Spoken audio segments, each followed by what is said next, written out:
आज हम बात करेंगे एक्सपेंस रेशियो के बारे में। म्यूचुअल फंड के कॉन्सेप्ट में ये एक बहुत इंपॉर्टेंट टॉपिक है, इसके ऊपर शुरू करेंगे। देखिए, म्यूचुअल फंड में मैंने इन्वेस्टमेंट कर दी। मेरे को इन्वेस्ट करने के लिए क्या म्यूचुअल फंड मुझसे कुछ चार्ज करेगा? क्या उसकी कुछ फीस लेगा? जी हाँ, लेगा। और उस फीस को, उस चार्जेस को बोला जाता है एक्सपेंस रेशियो, जिसको हम ER भी बोलते हैं। देखिए, एक बहुत फेमस, बहुत कॉमन प्रसिद्ध सेइंग है, there is no free lunch. दुनिया में कहीं पर भी आपको फ्री में कुछ भी नहीं मिलता। यही कोटिंग, यही जो सेइंग है वो हमारे म्यूचुअल फंड पर भी उसी तरह से लागू होती है कि कुछ भी दुनिया में फ्री नहीं है। अगर हम एक डॉक्टर के पास जाते हैं, हमको फीस देनी पड़ती है। आपने एक आर्किटेक्ट को कंसल्ट किया, आपने ऑफिस बनवाना है, आपने घर बनवाना है। अगर आप आर्किटेक्ट से आप अपने घर का नक्शा बनवाते हो तो आपको उसकी भी फीस देनी पड़ती है। उसी तरह से अगर हम म्यूचुअल फंड में इन्वेस्ट करते हैं तो हम अपने मनी को दूसरे के हवाले कर रहे हैं कि वो हमारे मनी को मैनेज करे। तो क्या है, we are paying for the mutual fund to manage our money. वो हमारे मनी को कहाँ इन्वेस्ट करेंगे ताकि हमें रिटर्न मिल जाए, हमें उसमें मुनाफा हो जाए। तो उस म्यूचुअल फंड में इन्वेस्ट करने के लिए भाई साहब एक फीस देनी पड़ती है, उसको हम एक्सपेंस रेशियो कहते हैं। तो म्यूचुअल फंड हमें और सर्विसेज भी प्रोवाइड करता है, जैसे कि हमें स्टेटमेंट्स बनाकर देता है। इसके बारे में हम आने वाली स्लाइड पे बात करेंगे। तो बात कहने की है कि जो एक्सपेंस रेशियो है वो क्या है? ये वो फीस है जो म्यूचुअल फंड हमसे चार्ज करता है, हमसे माने इन्वेस्टर से, जो भी उसमें इन्वेस्ट करेगा। ये जो एक्सपेंस रेशियो है ये हर सालाना चार्ज की जाती है, एनुअल चार्ज होती है। एक्सपेंस रेशियो ऐसा नहीं है कि सिर्फ म्यूचुअल फंड ही हमसे पैसा बटोर रहा है, नहीं। हर कोई प्रोडक्ट, हर जगह हमें पैसा देना पड़ता है। हमें कोई भी सर्विस लेने के लिए, आप एक पार्लर में जाते हो, सर्विस लेने के लिए पैसा देते हो, है ना। आप पिक्चर देखने जाते हो हॉल में, मॉल में, कहीं पे भी घूमने जाते हो, वहां आपको पैसे देने पड़ते हैं। उसी तरह से म्यूचुअल फंड को भी पैसे देने पड़ते हैं अगर आप म्यूचुअल फंड में इन्वेस्ट करते हो। हम कोई भी फाइनेंशियल प्रोडक्ट खरीदें, अगर हम एक सिंपल FD करवाने भी अगर हम बैंक में जाते हैं, उसके भी चार्जेस होते हैं।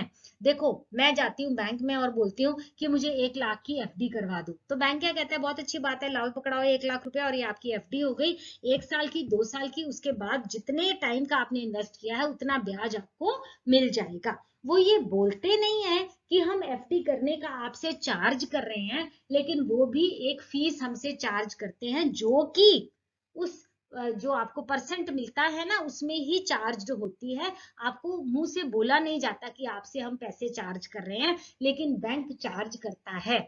तो मेरे कहने का मतलब है कि हर फाइनेंशियल प्रोडक्ट के लिए फीस देनी पड़ती है। आपको फिक्स डिपॉजिट के लिए भी फीस देनी पड़ती है। आपको इंश्योरेंस प्लान में इन्वेस्ट करते हो उसके लिए भी वो आपसे चार्ज करते हैं। अगर आप स्टॉक मार्केट में इन्वेस्ट करते हो तब भी आपको ब्रोकरेज देनी पड़ती है। तो कहने का तात्पर्य ये है कि फ्री में कुछ नहीं मिलता, हर फाइनेंशियल प्रोडक्ट के पीछे एक चार्ज है जो आपको देना पड़ता है। somebody providing you with a service, जो आपको एक सर्विस दे रहा है बंदा, वो आपसे पैसा लेगा ही लेगा और आपको उस सर्विस के लिए पैसा देना पड़ता है। तो इस वाली स्लाइड में हमने ये सीखा कि म्यूचुअल फंड के लिए भी पैसा देना पड़ता है जेब से, जिसको हम एक्सपेंस रेशियो बोलते हैं। देखिए, जब हम म्यूचुअल फंड में इन्वेस्ट करते हैं, हम आउटसोर्स करते हैं मनी मैनेजमेंट। आपने आउटसोर्सिंग ऑफ बिजनेस सुना होगा ना, हम लोग दूसरे से अपना काम करवाते हैं। उसी तरह से हम अपने पैसे की मैनेजमेंट को आउटसोर्स कर रहे हैं, दूसरे के हवाले कर रहे हैं अपना पैसा। We entrust a fund manager from the mutual fund company to manage our money for us. वो कोई एक फंड मैनेजर होएगा म्यूचुअल फंड कंपनी का, जो हमारा पैसा हमारे लिए मैनेज करेगा। एसेट मैनेजमेंट कंपनी हमसे पैसा चार्ज करेगी। द फंड मैनेजर और एसेट मैनेजमेंट कंपनी हम इन्वेस्टर्स के लिए हमको सर्विस दे रही है। उस सर्विस के बदले जो हम चार्ज देते हैं उसको एक्सपेंस रेशियो कहते हैं। दुनिया भर में लोगों को वैल्यू फॉर मनी चाहिए। वो चाहते हैं कि जो हम पैसा खर्च रहे हैं उसके बदले में हमको प्रॉपर रिटर्न मिल जाए।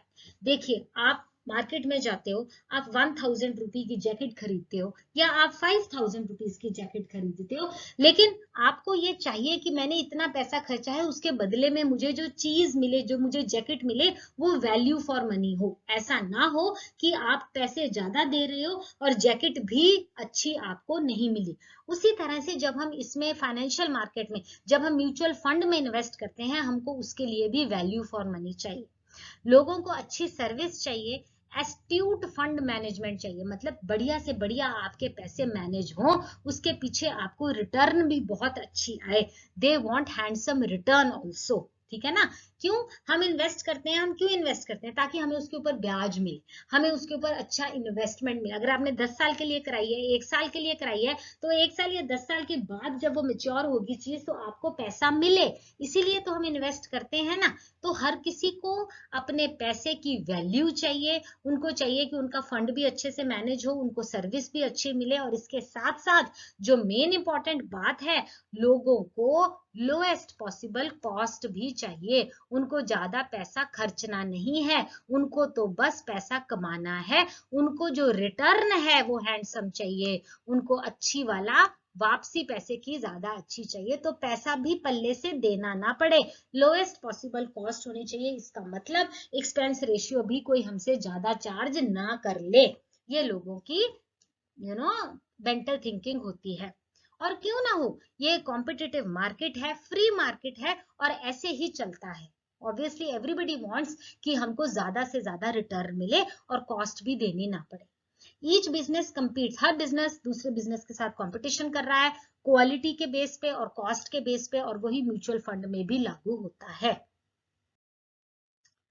तो म्यूचुअल फंड की जो एक्सपेंस रेशियो की हम बात कर रहे हैं, उसमें फंड मैनेजमेंट फी आती है। फीस देनी पड़ती है ना, आप किसी कॉलेज में, यूनिवर्सिटी को ज्वाइन करते हो, आपको फीस देनी पड़ती है। कोई बच्चा स्कूल में पढ़ रहा है, उसको फीस देनी पड़ती है। तो उसी तरह से फंड मैनेजमेंट फी म्यूचुअल फंड में होती है, जो एक्सपेंस रेशियो में काउंट की जाती है।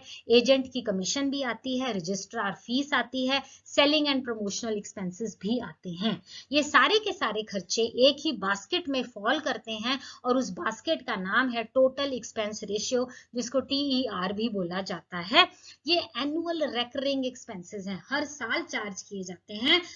आपको मंथली इसमें पे नहीं करना है, they just annual. Okay, now TER total expense ratio कैसे एक्सप्रेस की जाती है, परसेंटेज के रूप में आपको बताया जाएगा। जब आप एक प्लान में इन्वेस्ट करने लगते हो म्यूचुअल फंड में, तो वहां बोला जाता है कि जी टोटल एक्सपेंस रेशियो है 1% या 2%, इस तरह से परसेंटेज के बेस पे टोटल एक्सपेंस रेशियो को बात की जाती है।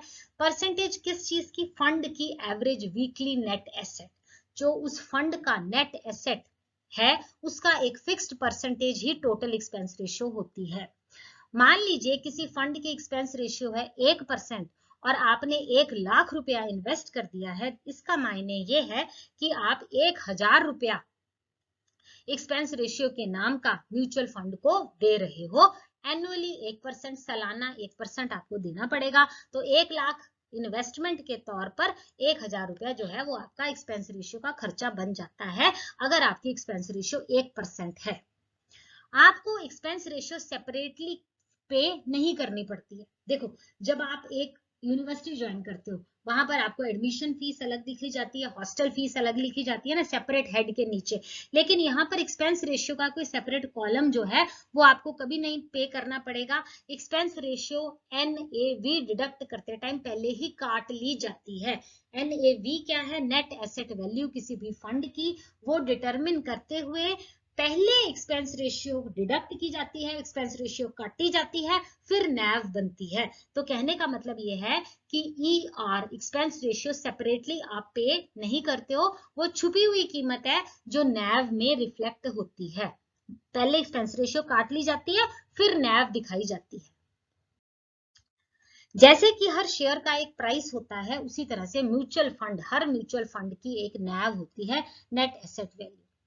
अगर आप म्यूचुअल फंड खरीदते हो 10 रुपए NAV के ऊपर, बहुत अच्छी बात है, और फिर उसकी NAV बढ़ गई 15 रुपए पे पहुंच गई, तो आपका जो रिटर्न परसेंटेज है वो 50% हो गया। सो ये जो रिटर्न है 50%, जैसे कि मैंने पहले बताया, ये ER डिडक्ट करने के बाद ही रिफ्लेक्ट होता है। पहले उन्होंने अपना एक्सपेंस रेशियो काट लिया, फिर NAV बताया। इसका मतलब ER अलग से नहीं देना पड़ता, ER मुंह से बोल के नहीं देना, हाथ से नहीं पकड़ाने उसके नाम के पैसे, वो पहले कट कटा के NAV के रूप में जो बाहर आती है ना परसेंट, ये जो NAV आपके पास आई 15 रुपए, ये इसमें से कट के ही बाहर आती है। और ये जो NAV है हर म्यूचुअल फंड की डेली पब्लिश होती है, ऊपर नीचे भी हो जाती है।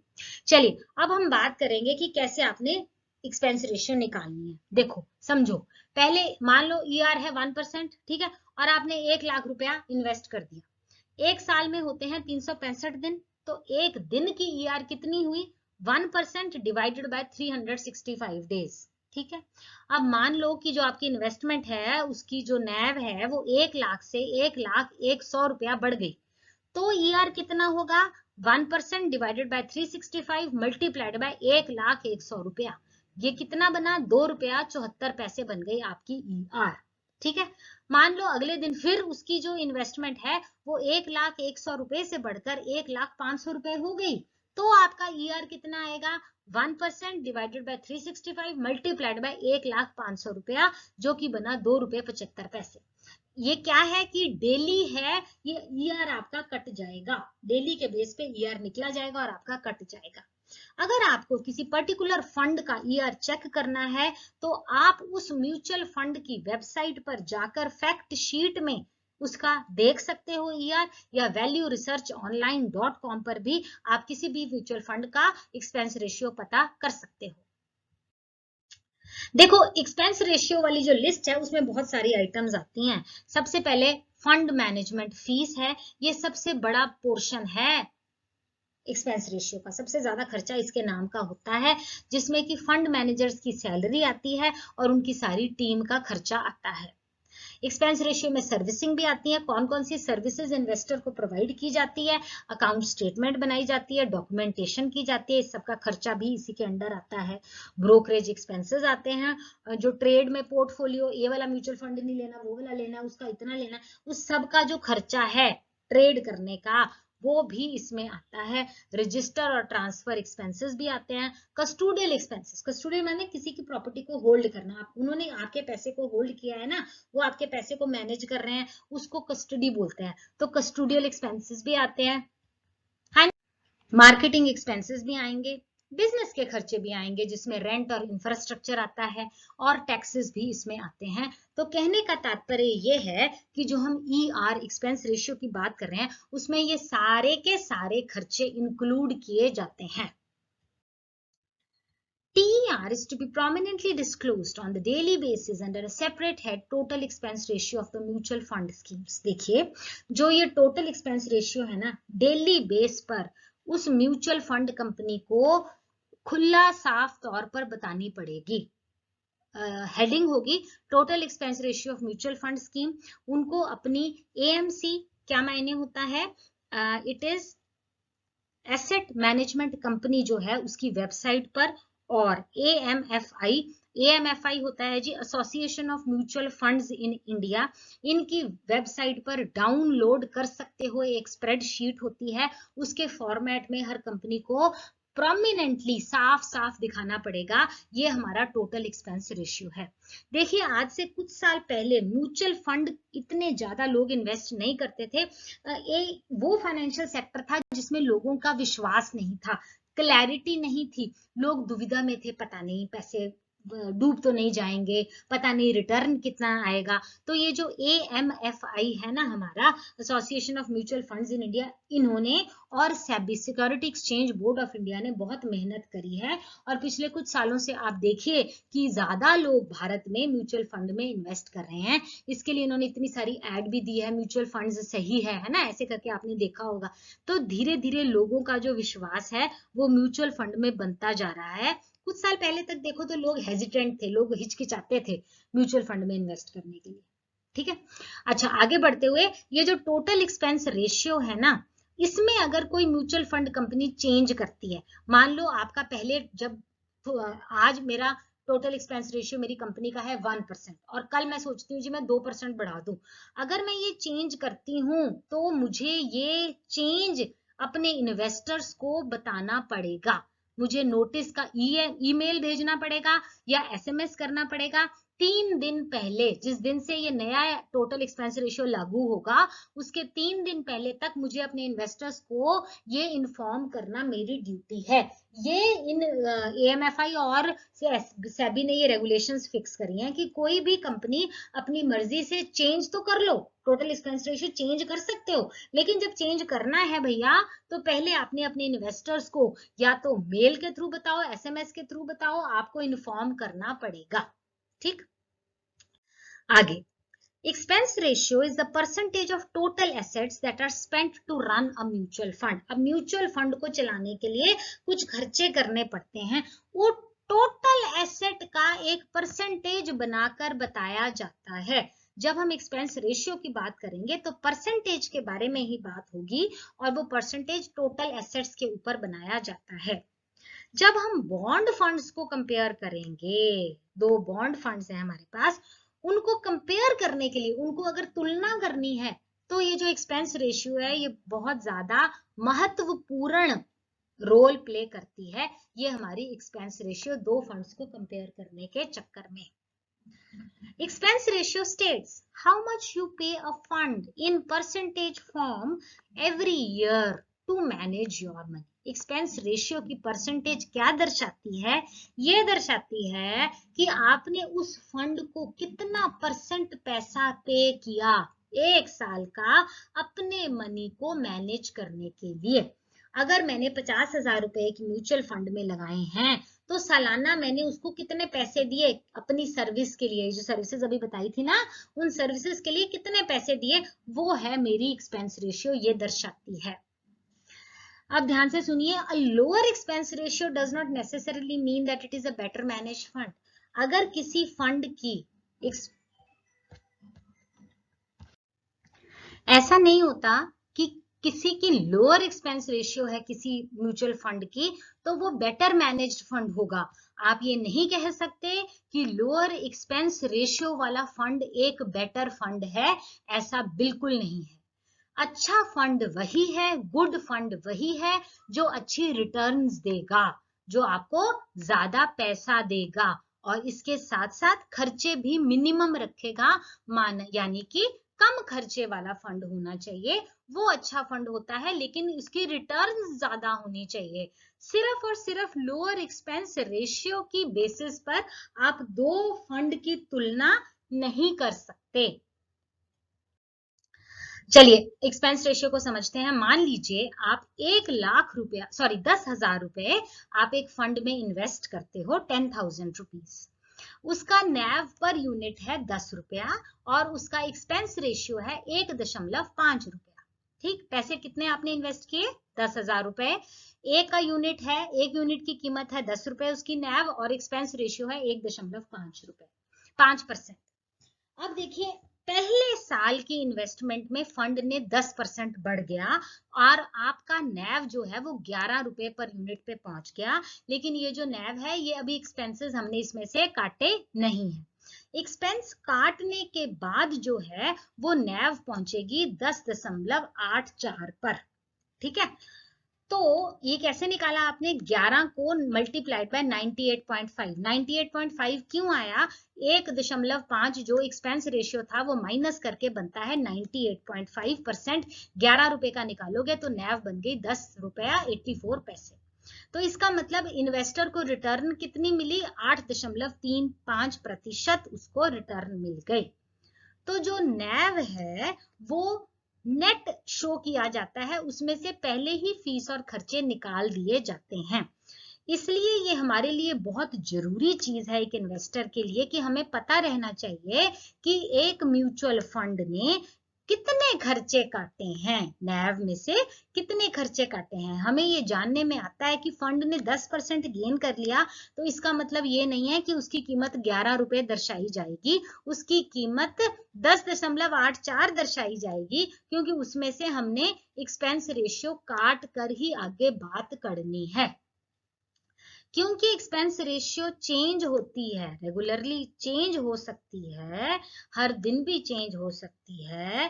तो अगर हाई एक्सपेंस रेशियो है, अगर एक्सपेंस रेशियो बहुत ज्यादा है, तो वो आपके रिटर्न को खा सकती है, आपके रिटर्न को अफेक्ट जो है वो कर सकती है through the power of compounding. जैसे कि हम कंपाउंड इंटरेस्ट पढ़ते थे, उसके ऊपर एक्यूमुलेट हो होकर एक्सपेंस रेशियो इतनी बढ़ जाएगी कि आने वाले समय में वो आपके रिटर्न्स को, आपके पैसे को बहुत ज्यादा अफेक्ट करेगी। जितना आपने उस म्यूचुअल फंड में से कमाई करनी है, वो कमाई खा जाएगा आपका हाई एक्सपेंस रेशियो। तो इसलिए जानकार रहिए, सतर्क रहिए, आप देखिए कि आपको कितना एक्सपेंस रेशियो देना पड़ रहा है। हर म्यूचुअल फंड दो तरह का होता है, या तो रेगुलर होता है या डायरेक्ट होता है। अगर आप एक डिस्ट्रीब्यूटर के पास जाते हैं जो आपको सर्विस प्रोवाइड करता है, आपको गाइडेंस देता है, आपको काउंसलिंग देता है कि किस तरह से और कैसे और कौन से म्यूचुअल फंड में इन्वेस्ट करना है, एक तो ये तरीका हो गया। और दूसरा तरीका ये है कि आपने अपनी सूझबूझ के साथ ही अपने आप ही म्यूचुअल फंड में इन्वेस्ट कर दिया, आपने किसी डिस्ट्रीब्यूटर की सहायता नहीं ली। तो इन दोनों में क्या अंतर है कि जब आप डिस्ट्रीब्यूटर वाले प्लान में, रेगुलर प्लान में जाते हो, तो वो डिस्ट्रीब्यूटर जो है वो आपके एक्सपेंस रेशियो का कुछ परसेंटेज उसको भी मिलता है, क्योंकि भैया वो आपको सर्विस देगा तो फीस चार्ज करेगा ही करेगा। और अगर दूसरे प्लान में जाते हो जहां डिस्ट्रीब्यूटर नहीं आता और आपने अपनी सूझबूझ से इन्वेस्ट किया होता है, तो वो डिस्ट्रीब्यूटर का खर्चा आपके एक्सपेंस रेशियो में ऐड नहीं होता। कहने का तात्पर्य ये है कि आप सेव कर सकते हो डिस्ट्रीब्यूटर की फीस, अगर आप अपने डिसीजंस खुद ले सकते हो अपनी सूझबूझ से, अपनी समझदारी से कि मैंने कौन से फंड में इन्वेस्ट करना है। अब एक्सपेंस रेशियो का क्या इफेक्ट रहता है आपके रिटर्न्स के ऊपर, जो आपको पैसा वापस मिलना है ना, जो आपकी कमाई है उसके ऊपर क्या इफेक्ट रहता है। द पावर ऑफ कंपाउंडिंग जो है वो रिटर्न्स पर भी काम करता है। माने आपकी आय है वो बढ़ गई, फिर आपने उसको भी जमा करवा दिया, फिर वो बढ़ गई, फिर आप उसको भी जमा करवाई जा रहे हो, तो वो बढ़ती जाएगी बढ़ती जाएगी। उसी तरह से जब इन्वेस्टर एक्सपेंस रेशियो देता है, तो ये एक्सपेंस रेशियोज भी इकट्ठे होते जाते हैं, एक के ऊपर बढ़ते जाते हैं और बहुत ज्यादा इकट्ठे हो सकते हैं। इस चीज को समझाने के लिए एक एग्जांपल लेते हैं। मान लीजिए दो म्यूचुअल फंड्स हैं, उनकी रिटर्न सेम है 15% पर एनम, ठीक है। एक का एक्सपेंस रेशियो है 2.5% और दूसरे का एक्सपेंस रेशियो है 0.1%। माने कि उनकी ग्रॉस रिटर्न तो सेम है, एक की 15% रिटर्न है, दूसरे की भी 15% रिटर्न है। फर्क क्या है एक्सपेंस रेशियो में, एक का 2.5 है और दूसरे का 0.1% है। अब हमने हर फंड में, दोनों फंड्स में 1 लाख रुपया इन्वेस्ट कर दिया है। तो अब देखते हैं कि इसका क्या इफेक्ट रहता है, इस एक्सपेंस रेशियो का हमारे फंड्स के ऊपर क्या इफेक्ट रहता है। तो आप ध्यान से देखिए, एक म्यूचुअल फंड का ग्राफ यहां पहुंच रहा है और एक म्यूचुअल फंड का ग्राफ यहां पहुंच रहा है। ये वो ग्राफ है जिसका एक्सपेंस रेशियो, ये वाला ग्राफ जो है ना, ये है एक्सपेंस रेशियो जिसकी हमने कम बताई थी, और ये वाला ग्राफ उसका है जिसकी एक्सपेंस रेशियो ज्यादा है।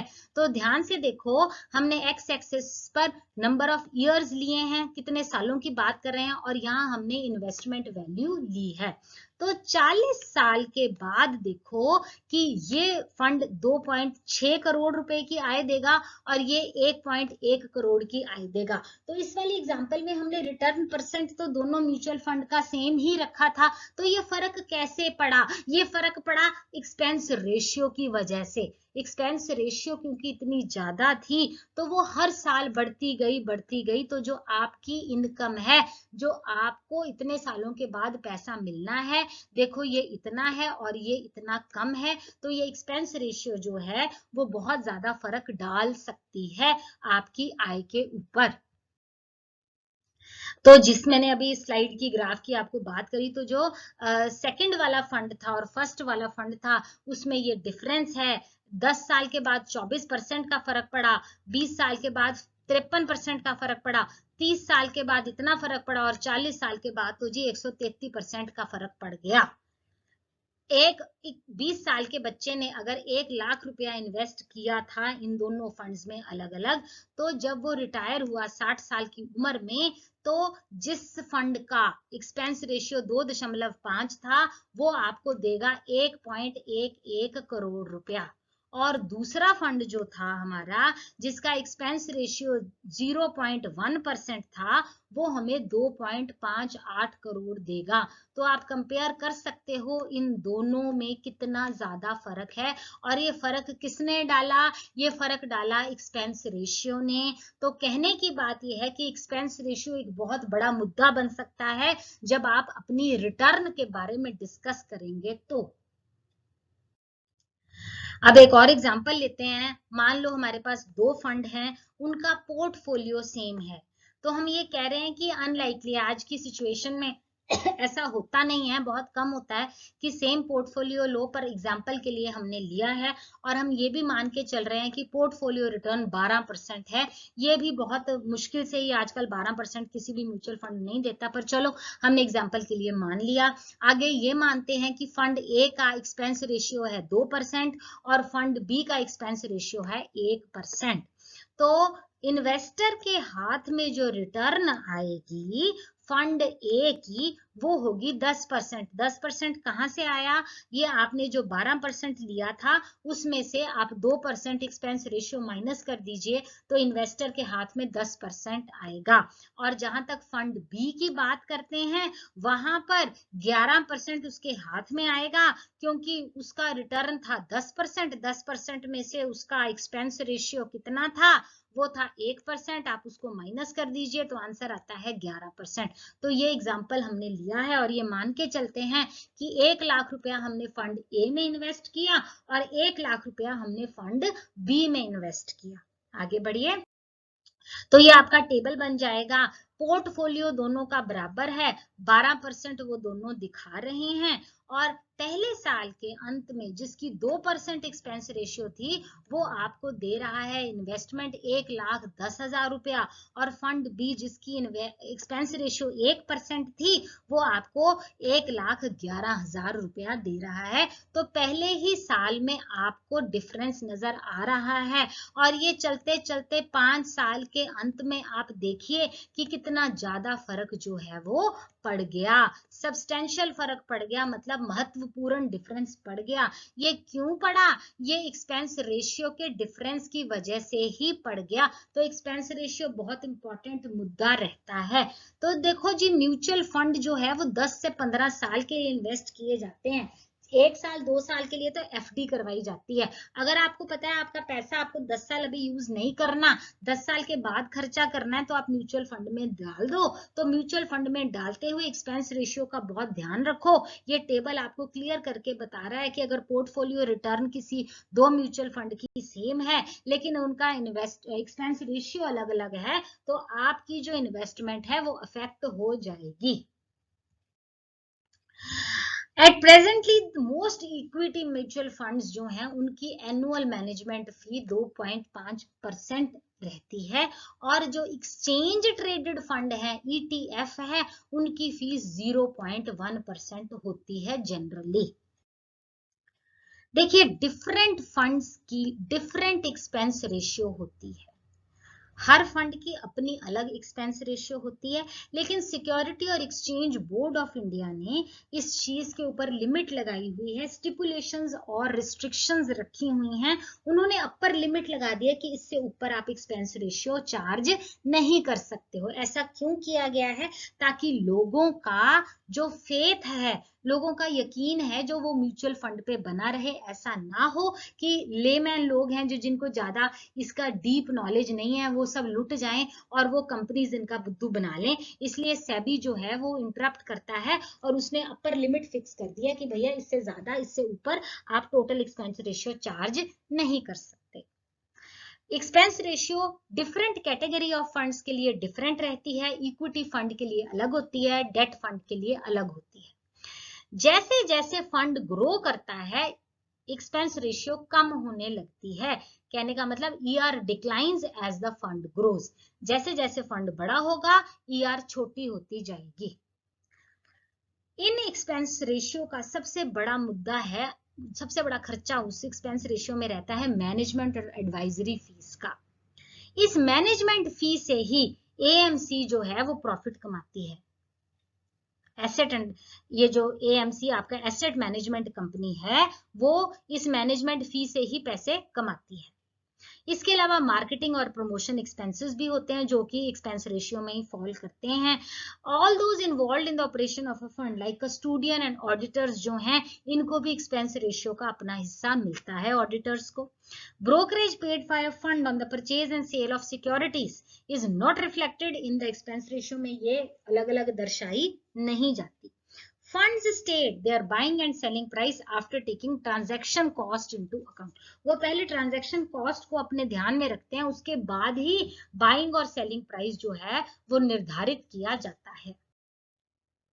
अब देखो ये टेबल क्या शो कर रहा है, जैसे हमारी इनकम टैक्स की स्लैब होती है, अगर आप इनकम टैक्स पढ़ते हो तो इतने से इतने लेकर जिसकी इनकम है उसके ऊपर इतना टैक्स लगेगा, इतने से इतने जिसकी इनकम है उसके ऊपर डिफरेंट टैक्स का रेट लगेगा। उसी तरह से ये है total expense ratio for open ended scheme. अगर ये AUM एसेट अंडर मैनेजमेंट जो है, एसेट अंडर मैनेजमेंट क्या होता है, NAV total NAV multiplied by number of units, यानी कि टोटल इन्वेस्टमेंट अगर 0 से 500 करोड़ है तो total expense ratio equity oriented schemes की 2.25 होती है और बाकी स्कीम्स की 2% होती है। अगर स्लैब 500 से 750 तक चली गई तो ये 2% हो गई और ये 1.75 हो गई। अगर ये और बढ़ गई आपकी AUM यानी कि एसेट अंडर मैनेजमेंट जो उसकी इन्वेस्टमेंट हम बता रहे हैं 750 से 2000 हो गई तो उनके रेट डिफरेंट हो जाते हैं, आप टेबल पे देख सकते हो। सोचने की बात यह है कि अगर 50,000 से ऊपर चली जाती है तो हमारा TER का बहुत ही कम हो जाता है, 1.05 इस कैटेगरी में और 0.8% इस कैटेगरी में। जैसे कि मैंने आपको बताया कि जैसे जैसे फंड बड़ा होता जाता है टोटल एक्सपेंस रेशियो जो है वो कम होती जाती है। देखिए अब हम आपको बताते हैं रेकरिंग एक्सपेंसेस, रेकरिंग जो हर साल होने हैं, है ना, आप रेकरिंग डिपॉजिट्स होते हैं, हर साल आपको इतना है। Recurring expenses which are charged directly to the scheme which affects the NAV, ये वो खर्चे हैं जो नैव को अफेक्ट करते हैं और ये स्कीम में आते ही आते हैं। ये कौन से खर्चे हैं, मार्केटिंग और सेलिंग एक्सपेंसेस, डिस्ट्रीब्यूटर फीस के समेत, brokerage, registration charges, audit fees, custodian charges, custodian मतलब किसी की प्रॉपर्टी को थोड़ी देर के लिए होल्ड करना, म्यूचुअल फंड में आप पैसा उनके हाथ पे दे रहे हो कि वो उसको अच्छी जगह इन्वेस्ट कर सकें, एक्सपेंसेस ऑन इन्वेस्टर्स कम्युनिकेशन, और ये हो गया insurance premium, statutory advertisement, management fees, ये खर्चे नैव को अफेक्ट करते हैं। अब आगे हमारे वो खर्चे जो स्कीम में नहीं लगाए जाते और ना ही वो नैव को अफेक्ट करते हैं, इनमें आता है penalty and fees for violation of law, interest on late payment to the unit holders, legal, marketing, publication and general expenses जो किसी स्कीम में नहीं आएंगे, डेप्रिसिएशन ऑन फिक्स्ड एसेट नहीं आएगा और सॉफ्टवेयर डेवलपमेंट एक्सपेंसेस भी नैव को अफेक्ट नहीं करते, ना ही वो किसी स्कीम में चार्ज किए जाते हैं। अब बात करेंगे एक्सपेंस रेशियो की इंपॉर्टेंस क्या है। एक्सपेंस रेशियो बहुत इंपॉर्टेंट है स्पेशली डेट फंड्स में। जब हम डेट फंड की बात करेंगे तो एक्सपेंस रेशियो एक बहुत महत्वपूर्ण भूमिका निभाती है। उन दिनों की बात अगर मैं करूं कि जब ये जो बॉन्ड फंड्स हैं वो 14.5% का रिटर्न देते थे, आज की डेट में ऐसा नहीं है। जब 14% 15% रिटर्न आती थी ना तो लोग एक्सपेंस रेशियो की तरफ ज्यादा ध्यान नहीं देते थे क्योंकि उनको इतना रिटर्न आ जाता था। लेकिन ये डबल डिजिट रिटर्न वाली 10 से ऊपर की रिटर्न, डबल डिजिट हो गई ना 9 से ऊपर की, उसको अब वो दिन गया है, अब इतनी रिटर्न नहीं होती है। अब क्योंकि आमदनी थोड़ी कम हो गई है इसलिए लोगों की नजर एक्सपेंस रेशियो पे रहती है। हर जगह हर समय आप देखिए ये जो इंटरेस्ट रेट है ऑल राउंड उनके रेट कम हो रहे हैं, तो बॉन्ड फंड आज की डेट में तो 7 से 9% ही दे पाते हैं, ज्यादा नहीं दे पाते हैं।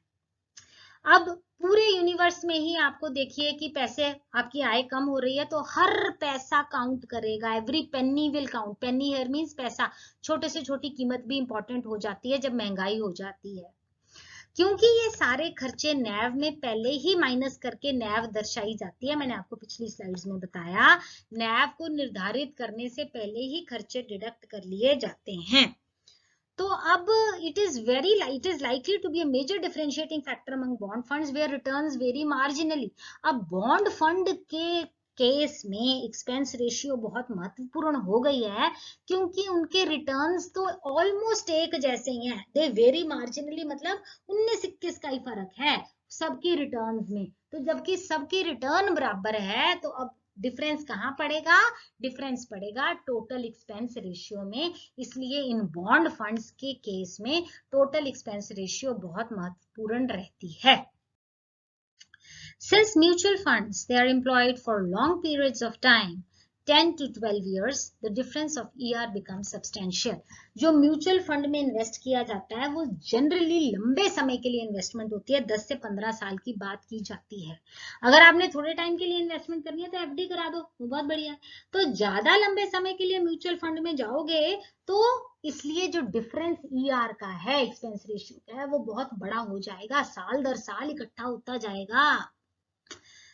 If we choose a fund with lower ER, अगर हमने दो फंड्स के बीच में चूज करना है कि भाई साहब मैं कंफ्यूज हूं, फंड ए में इन्वेस्ट करूं कि फंड बी में इन्वेस्ट करूं, और मैं उसकी तरफ जाता हूं, उस फंड की तरफ जिसकी लोअर एक्सपेंस रेशियो है, तो हो सकता है कि आप वो फंड चूज कर रहे हो जिसकी पुअर क्वालिटी है।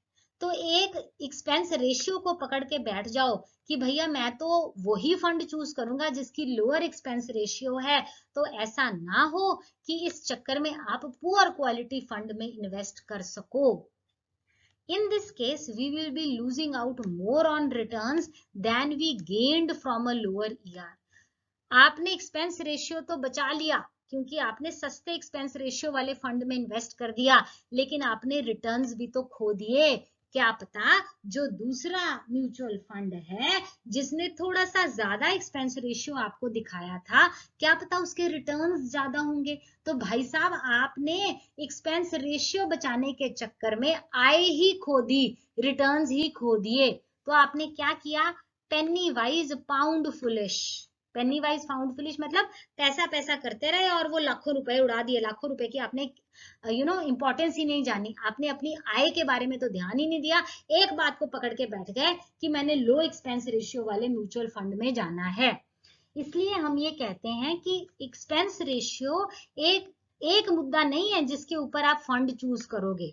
सिर्फ और सिर्फ एक्सपेंस रेशियो पर ही आप फंड चूज नहीं कर सकते। अगर आपने वाइज डिसीजन लेना है, समझदारी से डिसीजन लेना है कि मैं कौन से फंड में इन्वेस्ट करूं, तो सिर्फ ईआर के भरोसे मत बैठना।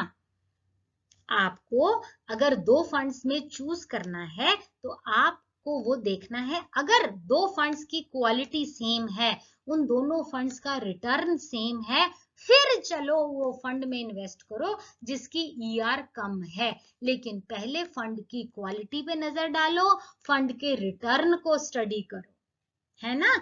ध्यान तो देना है, लेकिन सिर्फ ईआर को ही मुद्दा बनाना है ऐसा नहीं है। आप प्लीज फंड क्वालिटी को कंपेयर कीजिए, दोनों फंड्स की, उस फंड की परफॉर्मेंस को कंपेयर कीजिए, रिस्क को कंपेयर कीजिए, रिवॉर्ड फैक्टर को ध्यान में रखिए। उसके बाद अगली टर्म आती है एक्सपेंस रेशियो।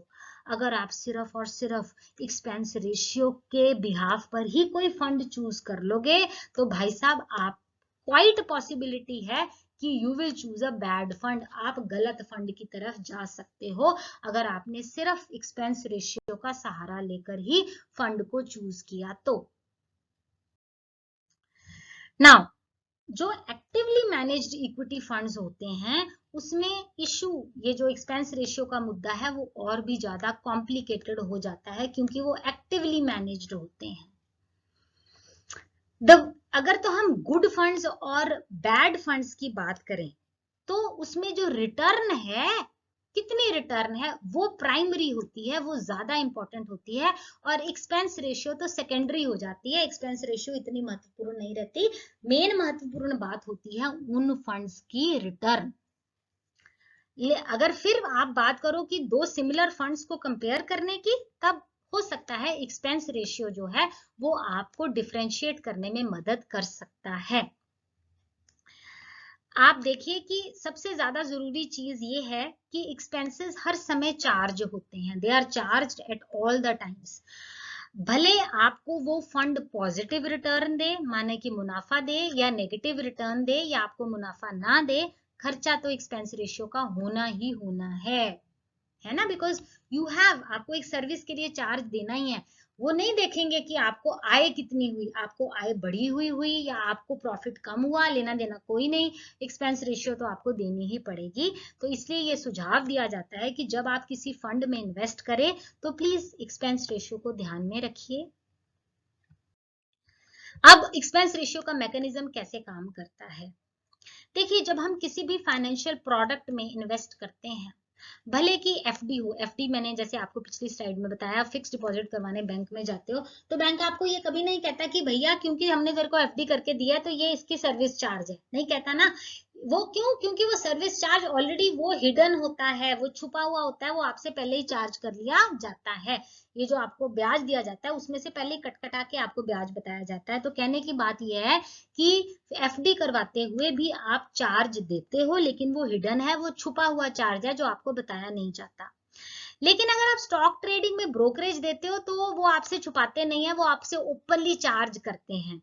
तो मेरे कहने का मतलब है कि हर फाइनेंशियल प्रोडक्ट के पीछे पैसा देना पड़ता है, कहीं पर वो आपसे छुपा के लेते हैं, कहीं से वो ओपनली आपको बता के लेते हैं।